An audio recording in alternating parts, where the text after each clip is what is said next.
Nous allons lire quelques paroles des Saintes Écritures. Ça, j'aime toujours le faire. Et ensuite, je me suis écrit d'autres versets bibliques.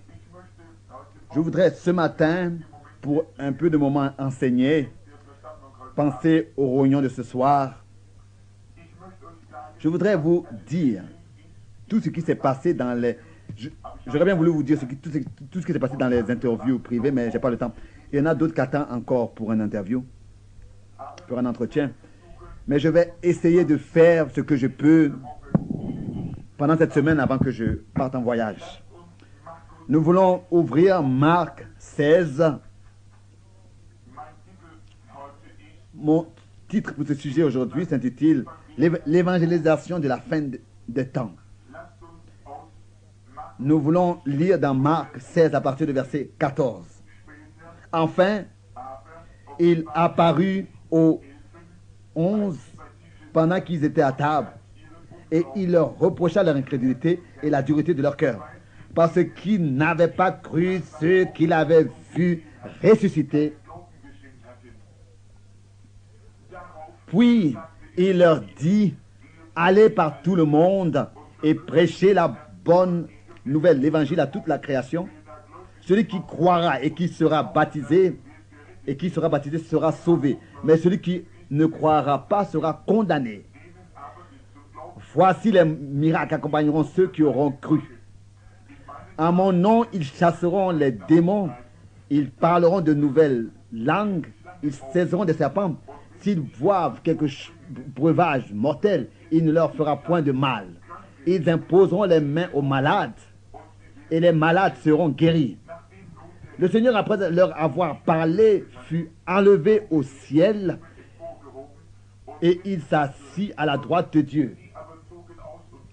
Et ils s'en allèrent prêcher partout. Le Seigneur travaillait avec eux et confirmait la parole par les miracles qui l'accompagnaient. Il y a beaucoup de choses qu'on pourrait dire ici.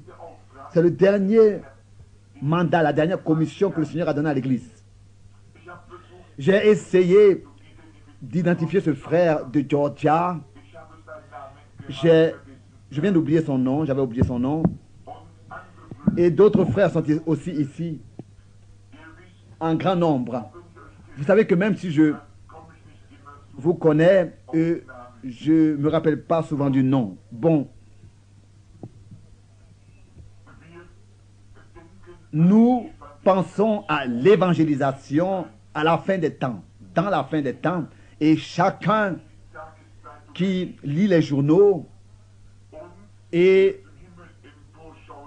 qui peut regarder au ciel et voir comment est-ce que les nuages viennent et sait que la pluie n'est pas loin, on le ressent par l'air, on remarque comment est-ce que le vent se lève, on sait qu'il y a une tempête qui va venir, qu'il va bientôt pleuvoir. Chacun qui peut lire un journal quotidien reconnaît l'état des nations et aussi des peuples et comprend que quelque chose va se passer.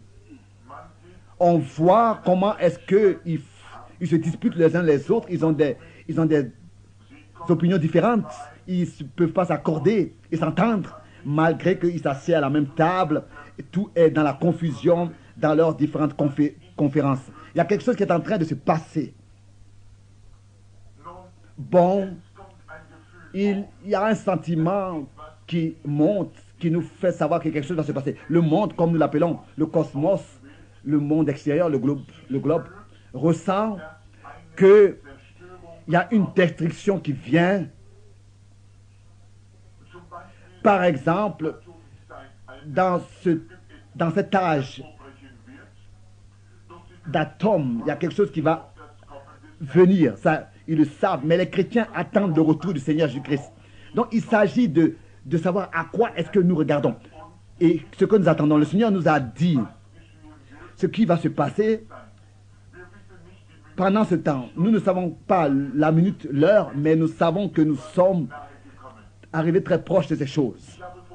Il n'y a pas longtemps, j'ai parlé de quelque chose alors que j'étais en Afrique sur un agneau qui là-bas s'étaient nourris. Et vous savez que des brebis ne peuvent pas retrouver leur chemin s'ils sont perdus. Quand ils sont perdus, quand ils sont égarés, alors ils sont complètement égarés et perdus. Il y a seulement une seule possibilité, c'est que le berger, lui seul, est capable de ramener la brebis. Et une brebis est sortie de l'enclos et n'a plus retrouvé le chemin pour revenir à la maison. Et la brebis ne peut pas non plus sentir son adversaire. Elle est ignorante. Mais elle savait que la mort était proche. Un lion s'était approché de la brebis, car lui, le lion, il pouvait sentir la brebis. Et le petit animal est devenu nerveux et ne savait pas peut-être pourquoi. Mais la mort était tellement proche de la brebis. C'est pour cette raison que la brebis était nerveuse. Et c'est ainsi aussi avec le monde. Il est nerveux. Il roule à de haute vitesse sur l'autoroute. Sur l'autoroute, 90 miles, ça veut dire à peu près 150 km/h. Cela montre que quelque chose va se passer. Comme il n'y a pas longtemps, nous étions en train de parler et nous avions fait des visites à l'hôpital, des visites que le frère Nevel ne peut plus faire. Tout est nerveux, à l'hôpital et partout. Je pensais, mais qu'est-ce qui se passe? Chacun exprime sa pression, fait sortir sa colère. Le psychiatre, le docteur, et tout est nerveux. Mais il y a un chemin pour sortir de cet état, c'est Christ. Un chrétien ne devrait jamais être dans un tel état. Nous devrions être des gens heureux d'attendre le retour du Seigneur Jésus-Christ qui est devant la porte. Nous ressentons cette douleur de Golgotha. Le Dieu du ciel qui a donné les promesses, il a promis d'être avec nous jusqu'à la fin. Qu'est-ce que c'est? C'est un rafraîchissement, comme la pluie est un rafraîchissement, signifie un rafraîchissement après un temps de désert, de sécheresse. Nous savons que la rédemption est proche, la délivrance de notre corps, et que quelque chose va se passer. Le monde ne le voit pas, ne le comprend pas, ne le sait pas. Il se moque de ces choses, comme c'était dans les âges passés. Mais nous savons que ce que le Seigneur a promis s'approche. C'est peut-être raison que j'ai choisi ce sujet en tant que dernier sujet ici dans l'église pour les réunions, et je l'appelle évangélisation de la fin des temps.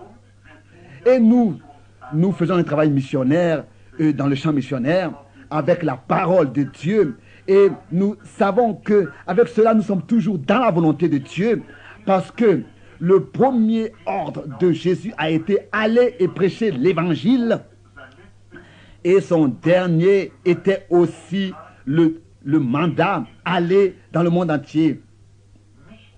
Pas seulement ici dans le pays et d'aller de ville en ville. Il a promis et il a ordonné d'aller et prêcher l'évangile, ressusciter les morts, guérir les malades, etc. Matthieu 10. Alors qu'il avait appelé et envoyé les premiers disciples, il a donné le premier ordre, la première commission.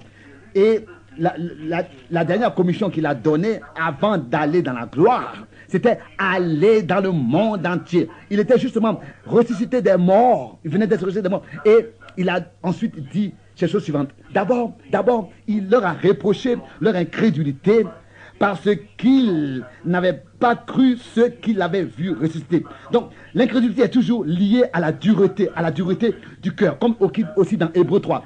Mais ils avaient entendu un témoignage que le Seigneur était ressuscité, mais ils n'ont pas cru. Et c'est ainsi que le Seigneur leur a reproché la dureté et l'incrédulité de leur cœur. C'est ainsi qu'il a dit, si vous écoutez sa voix, n'endurcissez pas vos cœurs.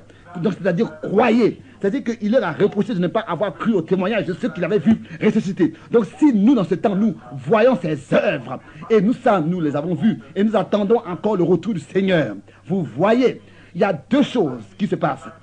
L'une chose, c'est son apparition, et l'autre, c'est sa venue.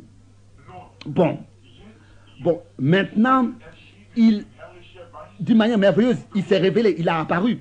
Il s'est révélé. Il y a une chose, c'est sa révélation, et l'autre, c'est sa venue. Comme dans Luc aussi, chapitre 17, verset 30, et aussi dans Luc 18. Vous voyez, ici dans l'église, c'est un signe. Il se manifeste par le Saint-Esprit. Il monte, il révèle sa parole. Nous voyons que et des hommes ne sont pas capables de faire ce que le Saint-Esprit ici fait. Vous voyez, c'est sa révélation parmi nous et ensuite sa venue pour nous. Ça, c'est Luc 18 et sa révélation parmi nous, c'est Luc 17, verset 30. Et le Seigneur leur a reproché l'endurcissement de leur cœur et l'incrédulité. Et il le fait encore aujourd'hui. Il nous fait ce reproche si nous ne croyons pas. Car autrefois, ils n'avaient pas cru le témoignage de ceux qu'il avait expérimenté, ressuscité. Et il leur a reproché leur incrédulité. Et ensuite, il leur a dit, allez dans le monde entier et prêchez l'évangile au monde entier, à toute la création. Ça, c'est Marc 7, verset 15. Et il leur a promis d'être avec eux jusqu'à la fin du monde. Et il a dit, ces signes accompagneront ceux qui auront cru. Vous voyez, aujourd'hui, nous avons la parole écrite, mais il y a beaucoup de doctrines qui ont été faites. Des missionnaires vont partout. Et qu'est-ce que nous trouvons quand nous arrivons là-bas? Nous trouvons quelqu'un qui ne peut pas lire et il ne peut même pas lire. Et il a un traité dans sa main. Il ne sait même pas ce que c'est que la main gauche et la main droite. Mais le Seigneur Jésus-Christ a dit, allez et prêchez l'évangile. Il n'a pas dit, allez et distribuer des traités, des brochures. Il a dit, allez et prêchez l'évangile. Et l'évangile ne vient pas en parole seulement, mais par la démonstration de la puissance de l'Esprit de Dieu. Et le Seigneur, c'est lui qui a donné la promesse et c'est lui qui les confirme et qui les accomplit. Vous voyez, comme par exemple, comme deux s'étaient disputés l'un avec l'autre en ce qui concerne ce que Darwin avait dit.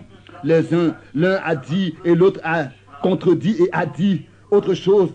Et lui, il était en train de parler de ce que la Bible a dit. Vous voyez, Dieu vient parmi les siens et confirme ce qu'il a dit. Et cela ne se passe pas par des traités, en distribuant des traités, mais en ce que le Saint-Esprit par nous peut agir, et ça, il s'agit de sa vie qui puisse la vivre par nous. Vous voyez, les païens adorent des idoles et ils croient que l'idole parle avec eux et que Dieu est dans cette idole, dans cette statue, et que c'est Dieu qui parle avec eux. Mais cela est en contradiction avec ce que Dieu a dit. Dieu n'a rien à voir avec l'idolâtrie, avec des idoles et des statues. Vous êtes les ustensiles de Dieu. Vous vous consacrez à Dieu d'une manière que Dieu peut vivre par vous et parler aux hommes. C'est un Dieu vivant qui parle par des hommes vivants. Ce n'est pas un Dieu mort par des statues mortes, mais vous êtes ses témoins. Donc, quand je vais parler de ce sujet évangélisation, comprenez de ce que je veux dire. Vous voyez, beaucoup disent que cette commission était seulement pour les apôtres autrefois. Aller dans le monde entier et prêcher l'évangile. Et mot de liaison, et ces signes accompagneront ceux qui auront cru. Bon, aujourd'hui nous disons que les églises se saluent l'un l'autre, souhaitent la venue, méthodistes, baptistes, etc., se souhaitent la venue et tous vivent une vie bien, etc. Et nous, en tant que missionnaires, nous voyons les missionnaires dans le champ parmi les païens. Les nations vivent une vie morale à laquelle nous ne pouvons faire aucun reproche. Vous voyez, leur morale est beaucoup mieux que celle des soi-disant peuples chrétiens. Mais ce n'est pas ce que Jésus a dit. Jésus a dit, vous devez naître d'en haut. Et pour pouvoir naître d'en haut, il faut mourir pour que Christ en vous puisse créer la vie et la manifester. Alors c'est Christ en vous. Selon Galates 2, versets 19 et 20. Tel que Paul disait par l'Esprit dans 1 Corinthiens 15, je meurs tous les jours, ou bien je porte tous les jours la mort du Christ en moi. 1 Corinthiens 15, verset 33 et 2 Corinthiens 4, verset 10 et 11. Donc, si j'avais l'esprit de Shakespeare, vous devez croire que je dois agir comme lui. Si je dis que j'ai l'esprit d'un dessinateur, d'un sculpteur, ou bien de quelqu'un qui fait des tableaux, alors vous allez attendre que je fasse ces tableaux. Mais si je dis que j'ai l'esprit du Christ, alors vous allez attendre que je fasse les œuvres du Christ. Jésus dit dans Jean 14, les œuvres que j'ai faites, vous les ferez aussi et encore de plus grandes. Donc ici, il dit que les œuvres là accompagneront ceux qui auront cru. Jean 14, 12 et Marc 16, verset 17. Donc les signes accompagnent les croyants. Ça c'est vrai. Le prophète a parlé de ces choses. Il a dit dans Zacharie, il parlait d'un temps qui est ni jour, qui sera ni jour ni nuit, mais qu'au temps du soir, la lumière paraîtra. Donc nous voyons, le ciel se lève à l'est et se couche à l'ouest, mais c'est toujours le même soleil.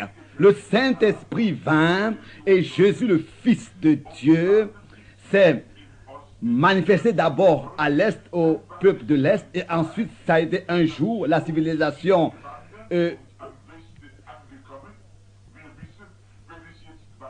a voyagé et est arrivé à l'ouest et nous savons que si nous allons encore plus loin, ça va aller repartir à l'ouest, à l'est, pardon. Et nous sommes à la fin des temps, tout cela le montre. Le prophète disait et aucune prophétie ne peut être l'objet d'interprétation particulière, mais tel que c'est écrit, c'est ce que ça veut dire, la lumière paraîtra au temps du soir. Le même soleil qui a brillé, qui est venu sur le peuple de l'Est et que les œuvres de Dieu ont été manifestées, c'est ainsi que du même soleil, il est dit qu'au temps du soir, il paraîtra, il brillera. Entre-temps, c'était un jour ennuageux. Mais vous voyez maintenant, on peut le voir, de nouveau, le soleil. Nous avons eu assez de lumière pour aller à la réunion et être religieux, aller comme ça devant nous. Mais au temps du soir, la même puissance du Christ sera dans son église. Tel que c'était au commencement dans l'église, c'est ainsi que cela doit être maintenant à la fin. C'est pour cette raison que je veux parler de ce sujet, fin des temps, évangélisation de la fin des temps. Chaque âge a eu son messager et son message. Chaque âge a eu son messager et son message. Dans chaque dispensation, Dieu a envoyé un oint avec la puissance du Saint-Esprit pour, dans l'âge précis, prêcher son message. Bon, nous pouvons ici un peu faire rentrer mieux le clou et comment aller déjà depuis le commencement. Dieu, déjà depuis le commencement, a parlé dans les années en tant que messager. Déjà depuis Adam et Ève, il a dit, ça vous devez le faire, ça vous ne devez pas le faire, voilà ce que vous devez manger, voilà ce que vous ne devez pas manger. C'était le message de l'heure dans le jardin d'Éden. Mais alors qu'ils ont transgressé ce message, le chaos est venu sur toute l'humanité. Maintenant, pensez à cela.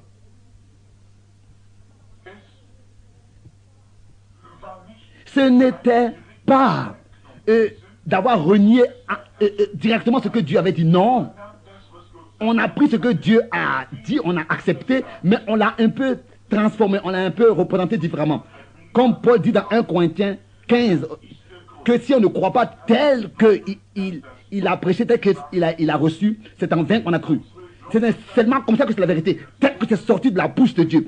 Toutes ces dénominations-là, si elles ne sont pas apportées en accord, et si elles ne sont pas en accord parfaites avec la parole de Dieu, elles sont fausses. Et Dieu ne pourra pas soutenir cela. Mais sa parole est tellement importante pour lui-même qu'on n'a pas le droit d'ajouter ou bien de changer une seule parole.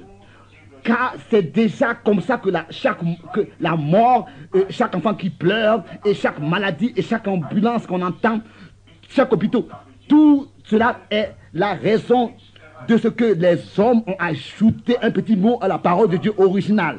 C'est ainsi que toute cette destruction est venue sur l'humanité. De ce qu'une seule parole a été placée de manière différente, a été présentée et apportée de manière différente. Et à la fin des temps, nous ne pouvons pas être justifiés de faire la même chose. Le christianisme, c'est comme ça que vous pouvez le voir, est plus important que vous le pensez. Je veux dire le véritable authentique. Dans tous ces 6000 années, tout cela a causé cela. Et tous les problèmes sont venus sur l'homme. De ce que les premiers hommes ont transgressé la parole de Dieu. Vous voyez, c'est pour cette raison que tout exactement doit être en accord avec les Saintes Écritures. Pas une interprétation, mais ce que la parole de Dieu elle-même dit. Pas que des hommes se réunissent et disent, oui, vous savez, ce verset signifie ceci, ce verset signifie cela. Non, mais ici, ce que les Écritures vraiment disent, c'est ce que cela signifie.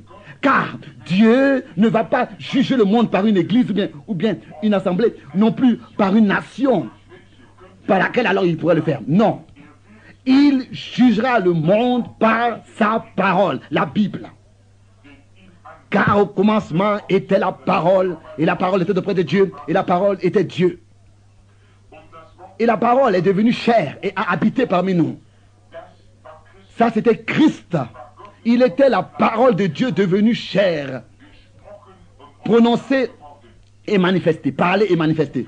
Vous voyez, dans le livre de l'Apocalypse, il est écrit que si quelqu'un retranche ou ajoute à cette parole quelque chose, sa part sera ôtée de l'arbre de la vie. Vous voyez, ce n'est pas seulement que quelqu'un dise je crois ceci ou bien je crois cela ou bien je ne crois pas cela, ou alors nous croyons tout ou bien alors nous croyons rien du tout.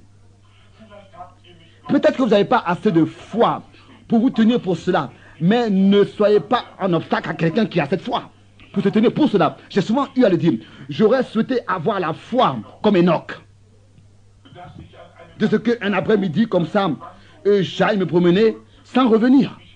J'aimerais bien avoir cela, mais si je n'ai pas cette foi, je ne veux pas être un obstacle pour celui qui a cette foi-là. Nous sommes à la fin des temps maintenant, au temps du soir. Et les messagers dans les différents âges des églises ont apporté leur message. Ils ont été envoyés, mais sa parole a toujours été interprétée et mal comprise. Et chaque parole de Dieu, de la placer de manière différente, ça veut dire séparation de Dieu éternel. Celui qui place la parole de Dieu, la présente telle que Dieu ne l'a pas dit. C'est comme ça que la chute de l'homme a eu lieu et que le premier péché a eu lieu.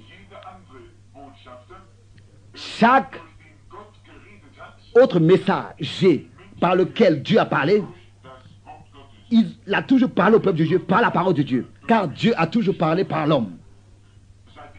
Depuis qu'il a créé l'homme et qu'il les a rachetés, il a pu les utiliser pour parler par eux. Il n'a pas pris une mécanique pour parler par une mécanique, mais il a utilisé l'homme pour le faire. L'homme qui vraiment est consacré à Dieu et à la disposition de l'Esprit de Dieu. Nous pouvons maintenant considérer les prophètes et tout laps du temps jusqu'à dans ce temps dans lequel nous sommes. À chaque fois, ça a été des individus que Dieu a utilisés. Dans chaque âge, c'est ainsi que je l'ai dit, Dieu a utilisé des messagers.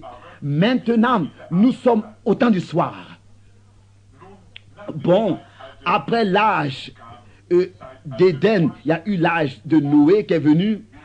Et nous savons que le monde, tel que je l'ai dit autrefois déjà, comme il n'y a pas longtemps à Clarksville, je l'ai dit, que les signes de la fin des temps sont à voir. Et aussi de ce que nous devons nous identifier avec Jésus-Christ. Et aujourd'hui, en ce qui concerne l'évangélisation de la fin des temps, c'est de ça aussi qu'il s'agit. Avant le déluge autrefois, nous trouvons que là-bas, ils avaient une très grande civilisation. Je crois même qu'ils avaient le contrôle sur l'atome, sur les molécules, comme nous l'avons aujourd'hui. On essayait même de prouver ces choses. Et il nous est enseigné que le monde était droit, ce n'était pas un globe. Et autrefois, était plat. Et autrefois, ils avaient de tels instruments pour construire des pyramides que nous ne pouvons pas aujourd'hui avoir pour construire des pyramides. Il y a sûrement eu une puissance, que ce soit glaçoline ou bien électrique, je ne sais pas ce que c'était, mais ils ont pu construire des pyramides. Peut-être qu'ils étaient plus intelligents que notre âge d'aujourd'hui, que notre siècle. Mais c'est dans cet âge d'autrefois du temps de Noé que Dieu a appelé Noé un homme simple, un fermier. Il était spirituel dans sa génération. Et Dieu, avec ce seul homme-là, a pu œuvrer Et c'est ainsi qu'il a dû avertir sa génération. Et nous voyons ce que la Bible dit de cet âge de Noé, que les fils de Dieu avaient vu les filles des hommes, et beaucoup pensaient que c'était des fils de Dieu, c'est-à-dire des anges déchus qui sont devenus des hommes. Non, ça je ne le vois pas comme ça. Ça voudrait dire que Satan serait un créateur. Satan n'est pas un créateur. Satan pervertit la création. Vous voyez. Car un mensonge, c'est seulement la vérité pervertie, représentée de manière différente. L'adultère, c'est l'acte correct perverti. Vous voyez. Tout cela, c'est du péché. Satan ne peut que pervertir ce que Dieu a créé. Vous voyez, c'était les fils de Dieu, c'est-à-dire ceux de la lignée de Zeth. Et les autres, c'était les filles de Caïn, de la lignée de Satan. Et c'est ainsi qu'ils ont vu qu'elles étaient belles. Et ils sont tombés dans la convoitise de la séduction. Si nous allons à 100 ans en arrière, comment est-ce que autrefois on avait constaté la beauté des femmes? Si aujourd'hui vous allez dans Genèse 6, vous allez voir cette image actuelle en fait. On a vu que autrefois du temps de Noé, les femmes étaient belles. Et aujourd'hui, elles sont devenues encore plus belles. Vous voyez, bien sûr. Ça, c'est le train moderne de ce monde. Le monde de femmes se rend toujours plus belle. Et si nous considérons le monde passé et que autrefois, par exemple, Pearl Wilde, cette femme qu'on a considérée belle, on dit à l'époque, on disait qu'elle était la femme la plus belle du monde. Mais si aujourd'hui, on la considérait, on la constatait, elle serait un morceau de musée à côté de ces femmes d'aujourd'hui. On ne pourrait plus dire qu'elle est la femme la plus belle. Autrefois, alors que, en tant que femme, pour la première fois, elles avaient porté des jupes dont les genoux étaient à peine couverts. On les a méprisées. Mais aujourd'hui, quand on regarde, c'est devenu la mode. La mode, et on appelle ça la beauté des femmes. Ça, c'est un signe de la fin des temps. C'est la mode d'avoir des jupes dont les genoux sont à peine couverts. Jésus a dit que tel que c'était du temps de Noé, c'est ainsi que ce sera dans le temps du Fils de l'homme. Et elles se sont toujours plus déshabillées. Aujourd'hui, elles sortent en sous-vêtements et elles appellent cela leurs habits. Qu'est-ce que c'est? C'est la descendance de Caïn. Et c'est pour cette raison que nous sommes appelés des fanatiques. Quand nous essayons d'expliquer et d'apporter, de prêcher la vérité de l'évangile, mais ils font toujours plus d'aller de l'avant dans l'immoralité. Ils vont dehors dans la rue, déshabillés en fait, et ils ne reconnaissent pas qu'un jour ils vont rendre compte devant le jugement. Bon. Si quelqu'un s'habille de manière si sexy, elle peut être en face de son mari pur comme une lilier, en face de son ami ou bien de son fiancé.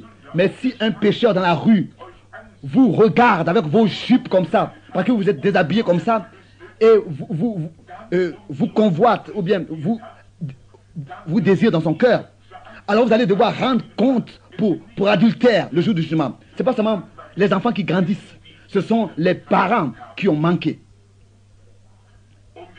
Et je sais même que devant la chair, les prédicateurs ont manqué. Ils ne parlent pas de ces choses. Ils ne retiennent pas l'attention des gens pour s'habiller correctement. La Bible dit que celui qui regarde une femme pour la désirer, il a déjà avec elle commis adultère, donc brisé le foyer, donc commis adultère avec elle. Et si le péché va devoir rendre compte devant le jugement à cause d'adultère, alors la question sera, avec qui? Et alors, vous serez appelé et vous devez rendre compte. Même si vous n'avez jamais fait l'acte, mais vous avez malgré tout être coupable. Qui est coupable? Celui qui regarde une femme pour la désirer. Il a déjà commis adultère avec elle. Déjà. Il a déjà dans son cœur. Ça, c'est le sérieux de la chose. Et il y a 99% et plus qui sont coupables devant Dieu. Toute la nation est coupable. Pourquoi? C'est d'avoir manqué de la chair, de dire ces choses ouvertement. Et ensuite, manquer dans le foyer, de laisser les enfants s'habiller comme ils veulent et aller les laisser sortir comme ça, comme ils veulent.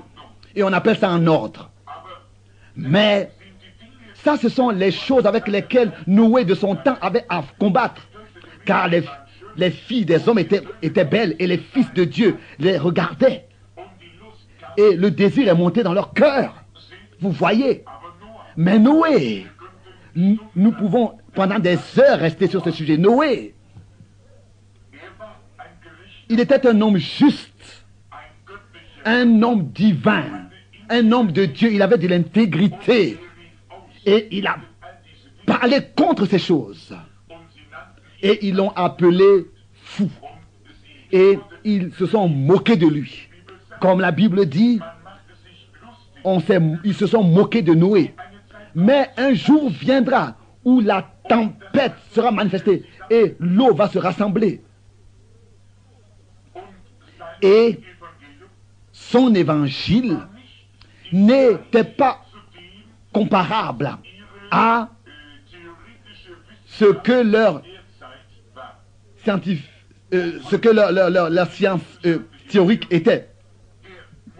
Et aujourd'hui, la théorie de ces groupes soi-disant religieux, soi-disant chrétiens, ils ont seulement essayé de prouver que ces bénédictions du Saint-Esprit là sont seulement une émotion, un mouvement, une sensation.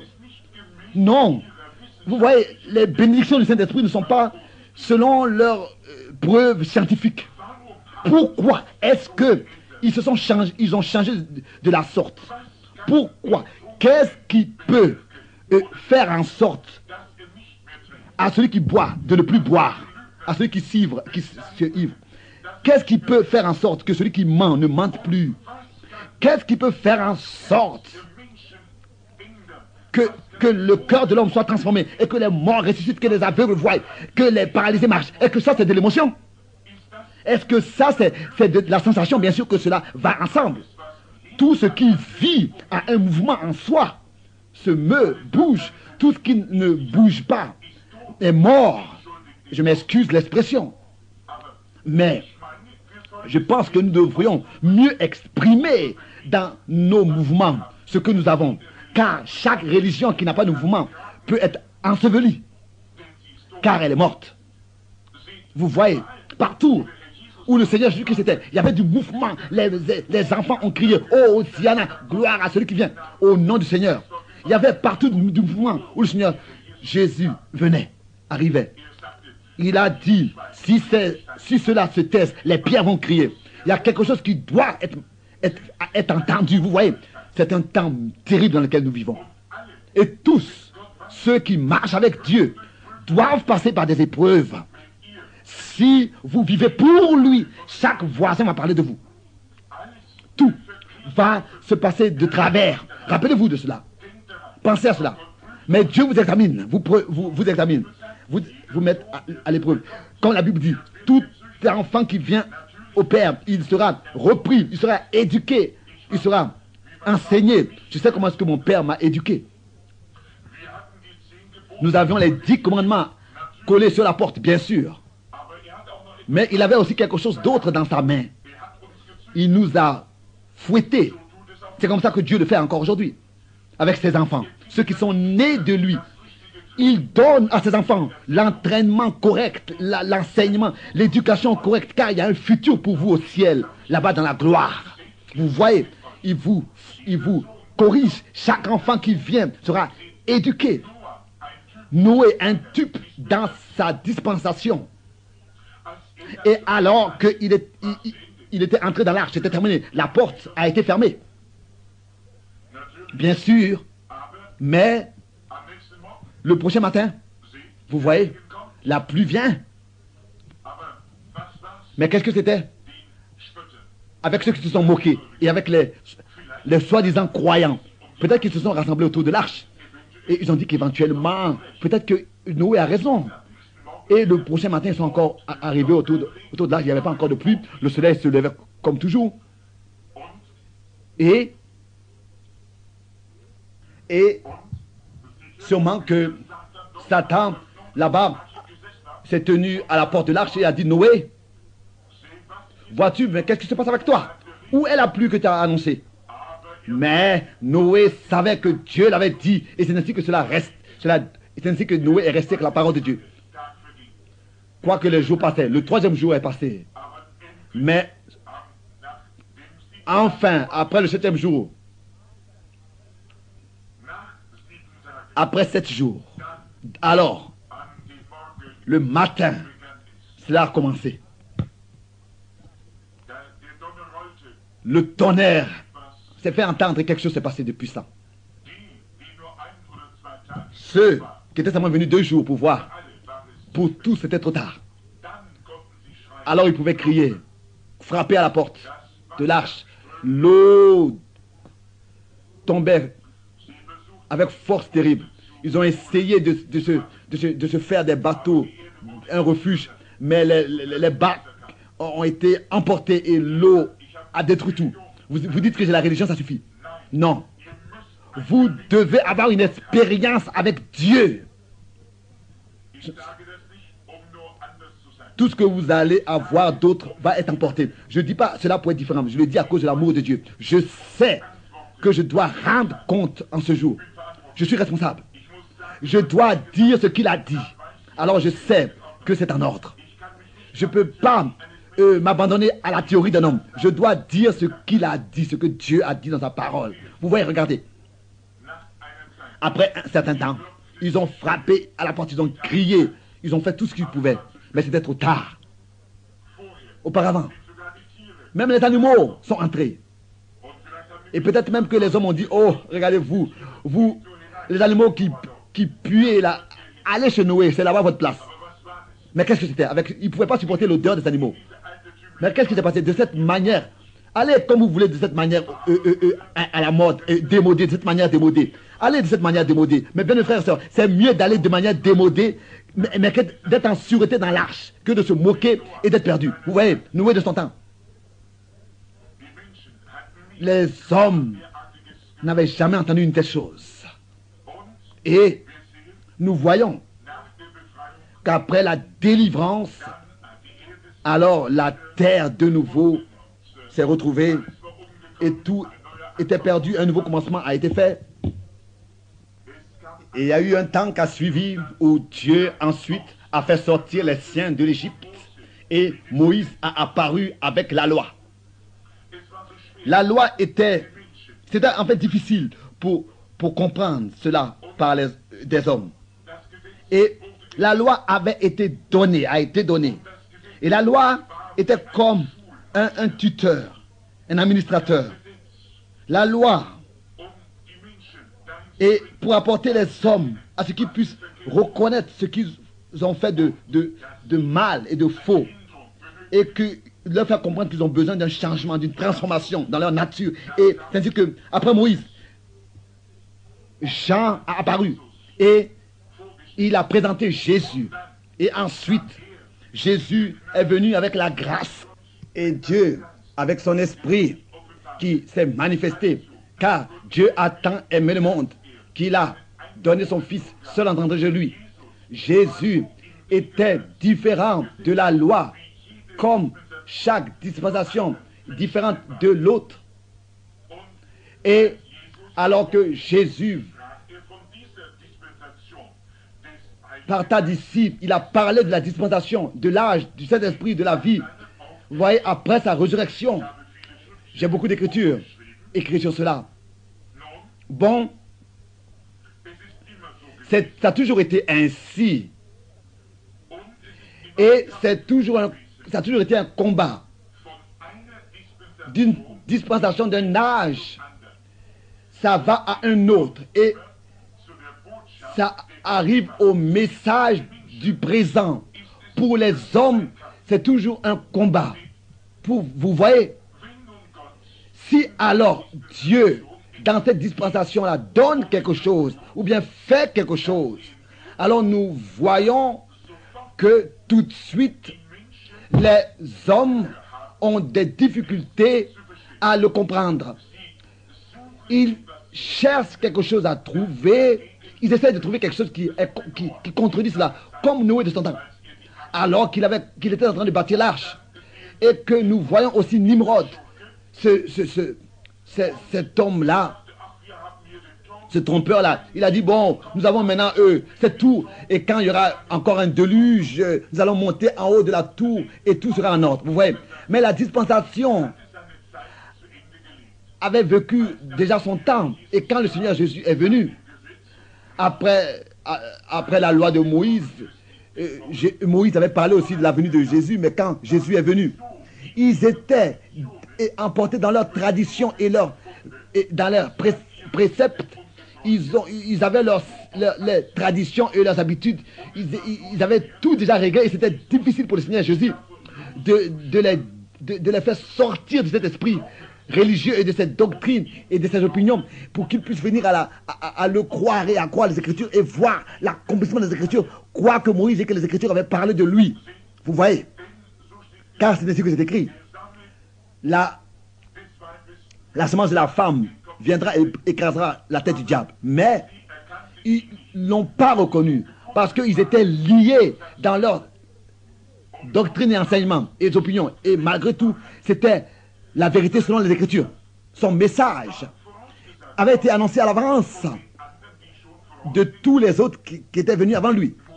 Moïse et les prophètes, Moïse a annoncé à l'avance la venue du Christ. Il a dit, le Seigneur votre Dieu suscitera un prophète parmi vous comme moi. Fera apparaître un prophète comme moi parmi vous, de parmi vous. Combien savait et le monde entier que le Messie allait être un prophète? Combien savait de l'époque autrefois? Vous voyez cette femme au puits. Elle a dit, donne-moi à boire. Il lui a dit, donne-moi à boire. Et elle a dit, je n'ai rien pour puiser. Et nous n'avons pas, en tant que juifs et samaritains, nous n'avons pas de contact, de communion. Elle a dit, va chercher ton mari. Et elle a dit, je n'en ai pas. Elle a dit, oui, tu en as 5. Tu en as eu 5. Et celui que tu as n'est pas ton mari. Elle a dit, Seigneur, je reconnais, tu es un prophète. Nous savons que quand le Messie viendra, quand le temps apparaîtra, quand le Messie viendra, quand lui, il viendra, il nous dira toutes ces choses. Il sera un prophète. Vous voyez, cette femme-là savait plus sur le Messie que tous ces prédicateurs-là d'autrefois. Elle savait que le Messie allait être un prophète. Elle comprenait les Écritures. Une femme est mariée 5 fois de mauvaise vie et vivait maintenant avec le 6e. Et elle a simplement pris les Écritures telles que les Écritures étaient. Si, quand il viendra le Messie, il sera un prophète. Parce que Moïse avait dit, comme moi, un prophète comme moi. Vous voyez? Et Jésus a dit, je suis celui qui parle avec toi. Et elle est allée dans la ville et elle a dit, venez et voyez celui que j'ai trouvé. N'est-il pas le Messie? Vous voyez, regardez. Elle savait qu'il allait venir. Car les prophètes étaient reconnus dans les Écritures, toujours, dans chaque dispensation. Et elle savait qui est-ce qu'il allait être et qu'est-ce qu'il ferait. Aussi les hommes aujourd'hui pouvaient voir aussi cela. Alors ils allaient aussi reconnaître le temps dans lequel nous vivons. C'est les promesses de Dieu pour ce temps. Dieu l'a dit. Comment est-ce que ça allait être dans la fin des temps? Dans ce temps. Ce n'est pas quelque chose de faux. Non. L'heure de Dieu, l'horloge de Dieu marche très correctement et en accord. Et selon la science, et nous sommes arrivés très proches de l'heure de minuit. Et nous avons encore très peu de temps, seulement très peu de temps. Déjà des années au passé, cela a été dit. Et nous sommes à la fin des temps maintenant. Nous sommes à la fin de la fin des temps. Et nous voyons le changement de la dispensation de l'un à l'autre. De ce temps-là, de seulement aller à la réunion, etc. Et maintenant, nous sommes maintenant à la fin du soir où le Seigneur veut restaurer, rétablir toutes choses. La Pentecôte et des signes, des miracles se passent. Et le Seigneur ne croit pas. Pourquoi? Ils sont dans leur chemin, ils se contentent de dire que nous sommes ceci, nous sommes cela, nous sommes... Et comme autrefois, du temps de Jésus, ils se satisfaisaient d'être pharisiens, d'être ceci, cela. Mais le Seigneur a parlé aussi de ce temps dans lequel nous vivons. Oui, quelqu'un d'autre. Prenez par exemple Matthieu 24. Jésus parle ici de ce temps. Vous voyez, les Juifs sont rassemblés dans la fin des temps. Le figuier qui devient tendre pour porter du fruit. Vous voyez? Et comme tout va se passer, comment est-ce que les choses allaient se passer? La mer est en train d'être mouvementée. Et il est écrit que les hommes vont perdre l'esprit à l'attente des choses qui vont venir. Vous voyez, et nous sommes dans ce temps. Les cœurs déjà défaillissent. Et la crainte est dans les peuples. Et le désespoir, etc. Le prophète a parlé de ce temps. Les prophètes ont parlé de ce temps. Et aussi que l'Église sera tiède dans l'âge de la Odyssée. Qu'est-ce que c'est? C'est Jésus. Maintenant, dans cet âge qui déjà avait annoncé à l'avance pour cet âge, dans cet âge, comme du temps de Noé, comme du temps de Moïse, du temps de la loi, du temps de la grâce, et maintenant, au temps du soir.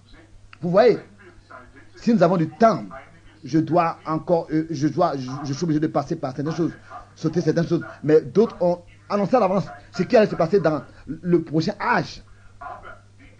Mais les églises étaient toujours de nouveau retenues dans les doctrines faites par les hommes et retenues. Et ils n'ont pas reconnu le message de l'heure dans les différents âges. Et maintenant, nous voyons le temps de l'âge. Et nous comprenons maintenant ce que c'est que l'évangélisation du temps du soir. Qu'est-ce que c'est? Nous serons considérés comme des fous. Mais qu'est-ce que c'est? C'était comme ça du temps de Noé. Et dans tous les âges. C'est bien d'aller à la réunion, mais ça, nous ne pouvons pas nous contenter de ça. Regardez, celui qui écoutait le Seigneur Jésus d'autrefois et qui le suivait, ils ont été exclus des différentes églises. C'était une dispensation. Là, le temps était arrivé. Tous ceux qui suivaient le Seigneur Jésus et qui l'écoutaient ont été exclus, chassés des différentes synagogues. Et le Saint-Esprit a prophétisé pour la fin des temps, comme celui qui lit dans 2 Pierre et dans d'autres versets bibliques. Le Saint-Esprit a parlé et parle clairement de ce qui va se passer dans la fin des temps. Le frère Joseph, tu voyages beaucoup et tu as été aussi au-delà des mers. Et nous avons eu des réunions avec 500 000 personnes, 150 000 personnes. Et beaucoup ont consacré leur vie à Dieu alors qu'ils voyaient que Dieu faisait quelque chose. J'ai vu comment est-ce que 20 000, 30 000 personnes en une seule fois se sont levées tous ensemble et ont loué Dieu alors qu'ils ont vu ce que Dieu fait. Mais ici, en Amérique, tous sont intellectuels. Ils ne veulent pas que quelqu'un parle du jugement et du péché. Non. Non. Cela ne leur plaît pas. Alors, ça veut dire qu'ils vont devoir, n'est-ce pas, sortir de leur club, de leurs choses qui ne viennent pas de Dieu. C'est peut-être raison que vous, pasteurs, si vous parliez de ces choses, ils allaient mettre dehors un tel pasteur et aller prendre un autre pasteur qui leur parle de choses que leurs oreilles veulent bien entendre et bien qui leur plaît. Bon, en fait, je voulais pas dire cela, mais peut-être que je suis un peu saisi moi-même par l'Esprit de Dieu. Mais si vous suivez les choses vraiment de la racine, vous reconnaîtrez que c'est important et que c'est ainsi réellement. Oh Dieu, fais-nous grâce. Vous voyez, il fallait que cela arrive ainsi et que cela soit ici, comme cela avait été annoncé à l'avance. Bon, l'Esprit dit, et écoutez, je le cite, l'Esprit dit clairement qu'à la fin des temps, beaucoup vont se détourner de la foi.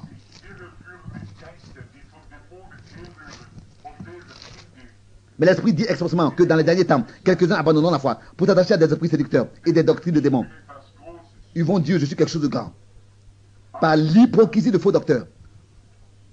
Mais vous savez, dans 1 Timothée 4, verset 1, mais vous savez, verset 2, et vous savez que de telles expressions n'ont pas besoin d'être utilisées. Ils vont aimer plus les désirs et les convoitises que Dieu. Déjà dans 2 Timothée 3 aussi, 1 Timothée 4, 2 Timothée 3. Déjà hier, aimant le plaisir plus que Dieu. J'ai vu une piscine hier. Une piscine.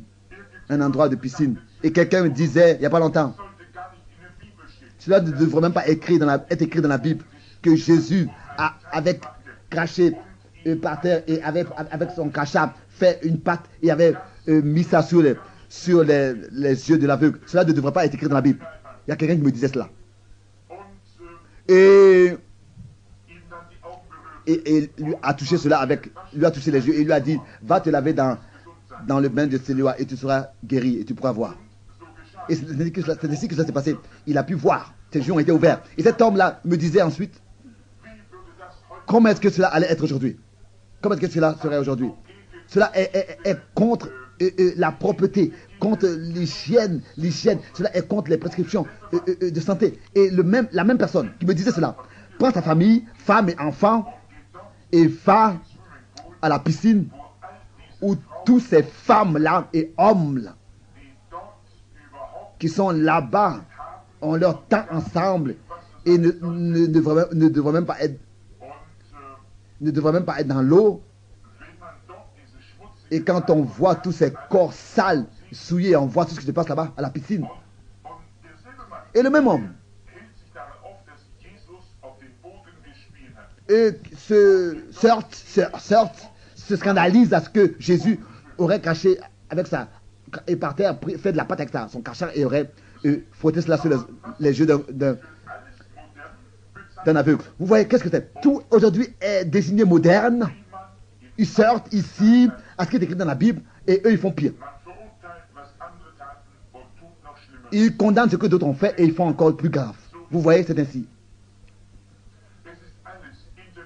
Tout cela, ce sont des intellectuels, des hypocrites, des orgueilleux. Aiment plus le plaisir que Dieu, aimant le plaisir plus que Dieu. Le Saint-Esprit parle et dit que cela allait arriver à la fin des temps, et va arriver à la fin des temps. Orgueilleux, emporté, intempérant, ayant la forme de la piété, ayant l'apparence de la piété, mais reniant ce qui a fait la force. Éloigne-toi de ces. Ils haïssent ceux qui croient la parole. Ennemis des gens de bien. Donc, des gens de bien. Ils sont ennemis de ceux qui croient la Bible, qui croient la parole de Dieu. Parce qu'ils ne peuvent pas être en accord avec cela. Vous voyez, comme les pharisiens et les sadduciens. Ils ont haï, ils étaient ennemis de Jésus. Pourquoi? Parce que Jésus était contraire à ce qu'ils ont enseigné. Pas qu'il voulait être différent. Mais lui, Jésus, il devait vivre la parole de Dieu. Et il pouvait dire, si je ne fais pas les œuvres de mon Père, ne le croyez pas. Mais si je les fais, croyez-moi, à cause au moins des œuvres qui ont lieu, que vous ne pouvez pas renier. Vous voyez, les Écritures ont annoncé à l'avance ce qui allait se passer. Et cela a été prouvé que cela était juste. Pas qu'un homme a raison. Non, c'est la parole de Dieu qui a raison. Vous voyez, amis, c'est sobre, n'est-ce pas? J'ai édifié cela pour vous montrer, j'ai bâti cela pour vous montrer ce que c'est que l'évangélisation de la fin des temps. Soyez attentifs. Un âge intellectuel, orgueilleux, cruel, ennemi, calomniateur, insensible, déloyeux, aimant le plaisir plus que Dieu. On est assis devant la télévision au lieu d'aller à la réunion ou bien d'être en train de prier. Et marié, divorcé, de nouveau marié, divorcé. Mais vous préférez rester à la maison et regarder la télévision. Vous aimez plus le plaisir que Dieu. Si quelqu'un vient dans la ville, et qu'est-ce que c'est alors? Personne ne vient quand on prêche, quand il est prêché. Mais laissez venir Elvis Presley, ou bien l'un de ces personnes-là dans la ville, vous allez voir. Alors, on va même obligé de fermer les églises, parce que tous seront au concert là-bas, au concert. Hein, ils aiment les plaisirs plus que Dieu. Emportés, enflés, orgueilleux, traites, ayant l'apparence de la piété, et ennemi des gens de bien. Intempérant, ayant l'apparence de la piété, oui. Aimant le plaisir de la piété, plus que Dieu, ayant l'apparence de la piété. Hein, vous dites qu'ils sont dans le monde. Non, non, ils sont dans l'église. Ils ont l'apparence de la piété, c'est écrit ici. Orgueilleux, ayant l'apparence de la piété. Cruel, ayant l'ennemi de la piété. Ayant traite. C'est leur obligation, n'est-ce pas? C'est ce qu'ils pensent. Aller à la réunion. Hein, mais ils font ce qu'ils veulent. Ils vont à la réunion, c'est bien, mais ils font ce qu'ils veulent. Ils ont tellement l'apparence de la piété. Mais ils réunissent ce qui en fait la force. Éloigne-toi de ces hommes-là, c'est-à-dire, car c'est l'épée qui pénètre. Vous voyez. Et comme les femmes vont se laisser aussi, les femmes chargées de péché, agitées, vont se laisser séduire, captiver. Ils vont de maison en maison. Mais ici, cela est écrit. Toi, fais l'œuvre d'un évangéliste, entièrement. Et effectue le ministère du message de salut, de l'évangile, du message de salut. Vous voyez. Où est votre place aujourd'hui? Où êtes-vous aujourd'hui? Où êtes-vous aujourd'hui ce matin? Il a été dit aux croyants que les signes accompagneront ceux qui auront cru. Vous voyez? Et ensuite, l'autre groupe vient, il se moque. Et se moque de ces choses. Il se moque de ceux que les signes suivent. Dans quel groupe êtes-vous? De quel groupe, dans quel groupe êtes-vous? Il y a un véritable messager aujourd'hui. Jésus a promis à l'avance, a dit à l'avance que Satan aura les siens et que Dieu aura les siens. Vous voyez? Mais ceux que Dieu a, les signes les accompagneront, comme il est écrit. Satan, les gens de Satan auront une apparence de piété. Mais ceux qui appartiennent à Dieu, ils auront les signes, ils auront le baptême du Saint-Esprit, ils auront les signes, les prodiges, les miracles. De quel groupe êtes-vous? Dans quel groupe êtes-vous? Nous sommes à la fin des temps. Ésaïe, le prophète a dit, tout le corps est meurtri, plein de blessures. Tout est malade. Où est-ce que nous pouvons aller? Qu'est-ce que nous pouvons faire? Tout est plus grave qu'auparavant. Toutes choses sont dans un mauvais état. Le Conseil mondial de l'Église et tout organisé, athéisme, incroyant, tout est présent. Comment est-ce que deux peuvent marcher ensemble s'ils ne sont pas mis en accord, s'ils ne sont pas accordés, s'ils ne sont pas en accord? Le salut est quelque chose de personnel. Pas dans une église, mais c'est quelque chose de personnel, une expérience personnelle. Bien, mes frères et sœurs. Nous avons vu. Je sais qu'il est très tard. Mais reconnaissez. Soyez attentifs. Cette grande lumière brille comme un signal. Je pourrais encore prendre beaucoup d'écritures pour vous montrer que nous sommes à la fin des temps. Les Juifs sont repartis en Israël. Le figuier est tendre. Il y a des feuilles. Nous voyons où est-ce que les Juifs se trouvent. Où est-ce que les Juifs se trouvent. Je peux vous montrer dans l'Apocalypse que aussi notre nation est décrite dans l'Apocalypse 13 et que ici il s'agit toujours des femmes, bien sûr. Et le psaume, le symbole 13 et l'Amérique est mentionnée dans l'Apocalypse 13. À partir du verset 11, c'est une nation de femmes. Le temps dans l'Apocalypse 13, à partir du verset 11, est décrit ici. Tout s'unit. La puissance politique et la puissance religieuse s'unissent. Vous voyez, avec le président, et Rome est de nouveau introduit ici. Montrez-moi où est-ce que la Bible a dit que le communisme va dominer le monde. N'ayez pas peur du communisme. Ne craignez pas le communisme. Non, Dieu, vous voyez, va l'utiliser pour condamner les nations, bien sûr. Mais Rome domine le monde, gouverne le monde. Vous voyez le roi Nebuchadnezzar, il a eu son songe. Et comment est-ce que les différents empires et les rois et les différents absents ont été montrés. Et cela se termine avec Rome, pas avec le communisme, mais avec Rome. Tout cela, ce sont seulement des marionnettes. Les communistes, ce sont seulement des marionnettes qui sont poussées. Mais tel que Joseph l'a dit, vous voyez, les nations sont gouvernées, sont dominées, bien sûr. Ils veulent de l'amour, ils veulent Dieu. pas ce communisme qui ne vient pas de Dieu, non.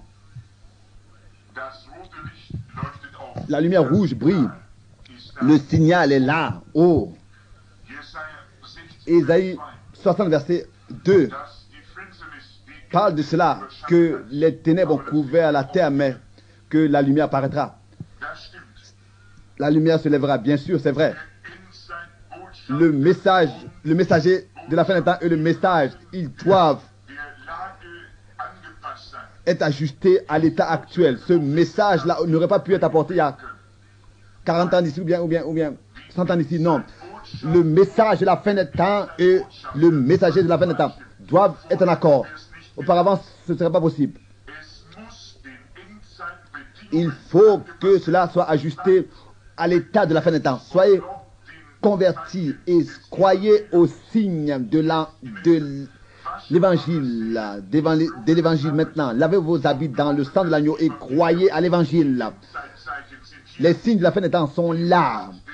L'ensemencement de l'évangile a été ensemencé, a été semé. L'ensemencement de l'évangile a été semé et nous parlons beaucoup de réformés. Bien sûr, dans les endroits évangéliques, mais cela veut dire être purifié. Et je crois que nous devons être purifiés de l'incrédulité et croire à l'évangile. Nous avons trop d'idolâtrie, de doute et d'incrédulité et de superstition. On pose la question, mais pourquoi cela? Et ils sondent. Qu'est-ce que cela veut dire en grec, en hébreu? Non, on doit sortir tout ce qui est à l'intérieur et croire à l'évangile dans sa puissance et dans sa manifestation. Ces signes accompagneront ceux qui auront cru. Pas seulement autrefois du temps des apôtres, mais jusqu'à la fin du monde. Quelque chose doit être juste. Si l'incrédule dit, oui, c'était seulement pour les apôtres, et moi je prends seulement ce qui est ce que Jésus a dit à ce qui concerne le baptême. Alors prenez ce que Jésus a dit, alors quand il parle que les signes accompagneront ceux qui auront cru. Hein? Il y a trop d'incrédules et de superstition et d'idolâtrie. Beaucoup font cette erreur. Parfois vous laissez aussi vos enfants comme ça vivre et jouer comme n'importe quoi. C'est vrai, nous ne devons pas être des fanatiques, mais soyez certains, soyez sûrs avec qui est-ce que votre fille sort. Peut-être que vous l'avez éduquée de manière divine. Et ensuite, elle va avec quelqu'un comme ça, qui n'est pas croyant, qui ne respecte pas Dieu, sa parole. Et la vie de votre enfant est ruinée. Faites attention à vos enfants, à vos petits-enfants.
On fire.